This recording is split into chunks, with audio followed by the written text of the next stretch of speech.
Muncie Access Television, Channel 60, presents Muncie News Updates.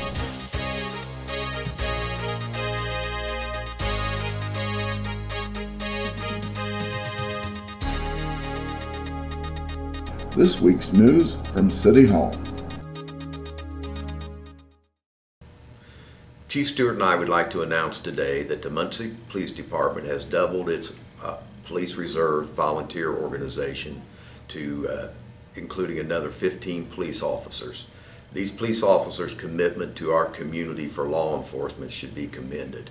As you look around the room, you will see a tremendous diversity in these new 15 reserve police officers, and I would like to take a minute just to read to you some of the different occupations that these police officers are involved in.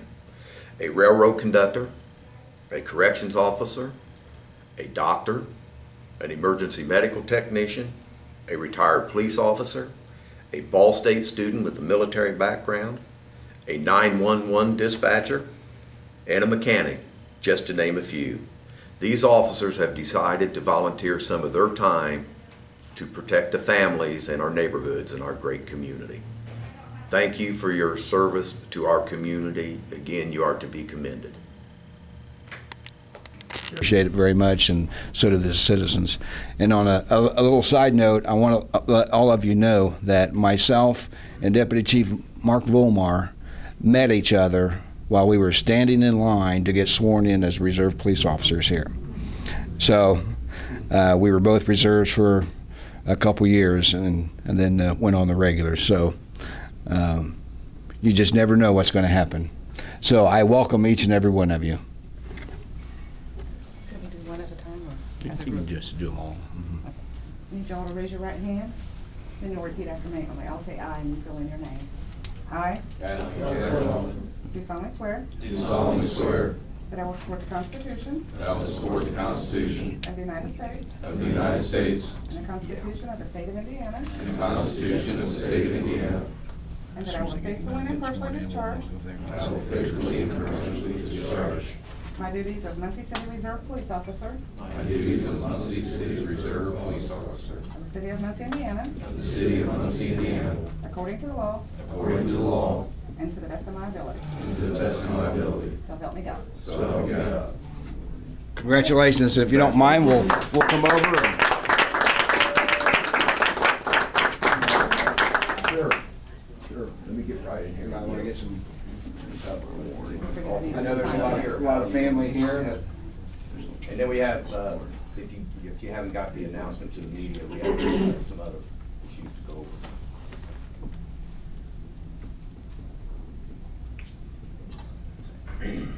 All right. The reserve candidates need to go back down to the Chiefs Conference room real quick. First, you need to sign your certificates. Scott Odell? They can sign. They can sign them there? Yeah. Okay. We got it right. Yep, that's fine. Just get them back to us. Okay. Thanks, sir. Welcome to the Muncie Police Department. Thank you, Trevor.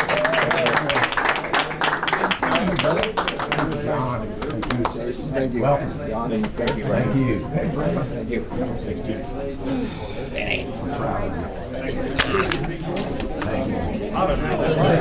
Tell me about it. Congratulations. Congratulations. Congratulations. Go, buddy. You all right? Thank you. Thank you. All right, buddy. Thank you.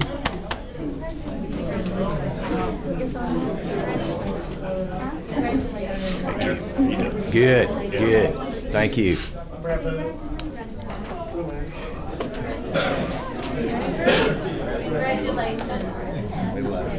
Oh yeah, that's good, man. It's a big deal. That is. Steve Stewart.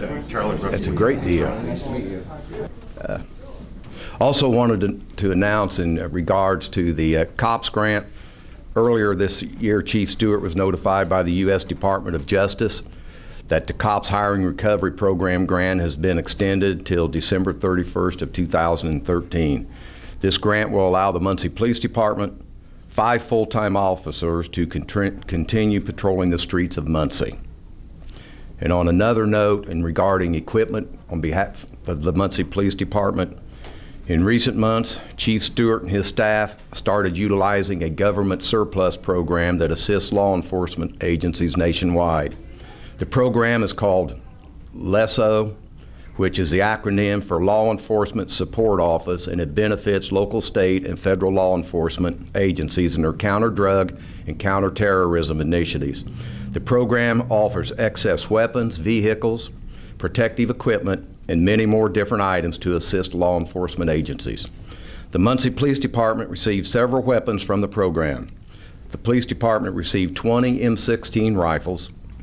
These M16 rifles will be issued to the uniformed patrol officers. While the tactical team already utilizes similar weapons, the M16 weapons will be a tremendous boost to the uniformed division by allowing them to be extremely more effective against high-power assault weapons that are in the hands of dangerous felons and drug dealers in our community. As it stands now, most uniformed officers are only armed with a .40 caliber sidearm, which is no match for an assault rifle that fires 20 to 30 rounds per magazine. You may have noticed a couple of military Humvees on our parking lot. The Muncie Police Department recently obtained these military Humvees that have been taken out of service by different branches of the military. The vehicles already are or have the capability of being fitted with ballistic doors or plating that will protect tactical officers during different types of emergency situations. These vehicles will also be used in inclement weather situations such as deep levels of snow and flooding. They will also allow officers to reach off-road areas while searching for missing persons and property that our standard patrol vehicles are not capable of reaching. All of this equipment has been obtained without using any local tax dollars. I'll be glad to answer any questions at this time, or if I can't, I'll refer to one of my great police officers that are here in the room. Mayor, for anyone, what can you put into perspective the 15 appointments today? What had been the status of the reserve program? How was it entirely shut down during the previous administration at some point? What's been the status? Yeah, that's a good question, Doug, and I think I'll let Chief Stewart answer that. I think I know what he's going to say, but I'd be more comfortable allowing him to do that. Thank you. I don't believe it was shut down, Doug. What we did when we came into office, we made an effort to reach out to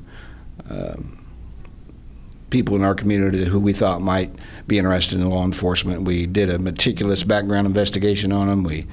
They went through the whole process as if they were going to be a regular, but they're not. And they're very, very dedicated people, and I'm hoping that some of those that are under the age of 35 will go ahead and apply to the regulars. I know in the past when your regulars would be in training or something like that, the reserves would run a shift basically. Are you in that position now to do that? We won't do that. There will always be regular police officers on duty as long as I'm chief of police. What's the amount of the COP grant money? Is that $1 million a year or $500,000? I don't have the exact amount, Rick. It, like the news release says, it pays for 5 plus their benefits. And how many felons or others have tactical weapons, assault weapons that you see on a day-to-day basis that would merit having M16s and patrol cars? I'm going to refer that question to our SWAT team commander, Lieutenant Steve Cox. I can just about say that, I guess I can't put a percentage on it, but an overwhelming number of houses that we have served search warrants in as far as narcotics related.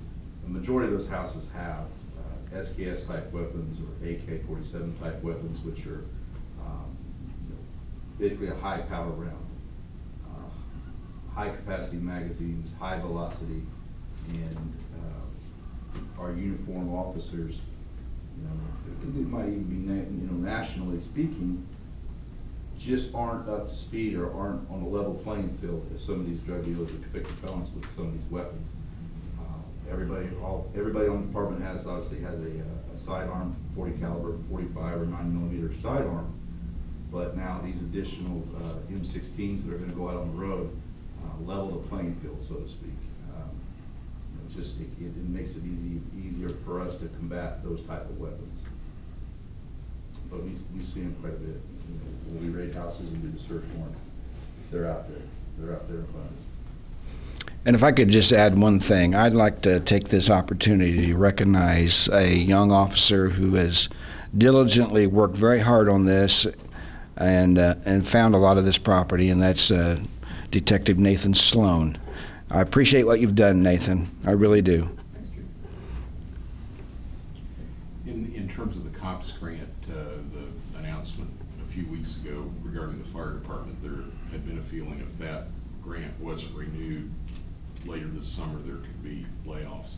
Were you facing that here? When did the previous grant expire? What did it expire? The previous grant was due to expire, I believe, July, the last of July, but we were notified in early part of May that it would be renewed until December 31st of 2013. And do you know when the first grant was awarded? I don't. I don't know. Is it the case if this hadn't been renewed, you might have had to let 4 officers go? Well, it's paying for 5. Oh, I'm sorry. Yeah. We would have crossed that. I don't know about that, Doug. I'm sure that that's the last thing we want to do, and we would have worked with the mayor's office and done what we could to keep everyone employed. But obviously, we don't have to go down that road. Right. City took bids yesterday for new police cars. I think, Mark, you said that you're going back to black and white. Is that, what was the thinking behind that, or why are you going to a more traditional vehicle? Well, one is the word you just used is traditional, and number 2, it was the overwhelming choice of the men and women who will be driving that vehicle. We spent several days and at different roll calls, and that was one of the questions that was always asked is, what do you want to drive? Well, I'm not going to be driving them, obviously, and that was the choice. They wanted black and whites. And that's money comes out of the city budget. That's not a grant, or? Correct. Okay. Unless you can Switch find the me whole one fleet someplace. over, or are you just gonna? I'm sorry? You're gonna switch the whole fleet over, or just gradually? Well, as you buy. obviously we don't have the money to do the whole fleet, but I'm hoping that we'll be able to get 5 to 10 cars this year. How many patrol cars do you have? 17, I believe. And they're all over 180,000 miles right now. It's just, we need them.